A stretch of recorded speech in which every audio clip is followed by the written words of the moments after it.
ইসলামী আন্দোলন বাংলাদেশ লোহাগাড়া থানা শাখা কর্তৃক আয়োজিত আজকের এই পথসভা প্রমাণ করে আগামী দিনের বাংলাদেশ ইসলামের বাংলাদেশ, আগামী দিনে বাংলাদেশ পীর সাহেব চরমোড়া হুজুরের বাংলাদেশ।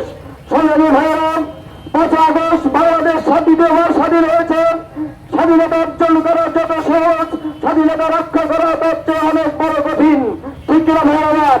পীর সাহেব চরমোড়াই আগামী দিনে স্বাধীনতা রক্ষার্থে এদেশের তৌহিদি মানুষের জন্মদের অধিকার ফিরে দেওয়ার লক্ষ্যে 99% মুসলমানের দেশে ইসলাম প্রতিষ্ঠার আন্দোলনে ডাক দিয়েছে। ভাইয়েরা আমার, পীর সাহেব চরমোড়াই ইসলামী আন্দোলন বাংলাদেশকে এদেশের সংসদে দেখতে চায়।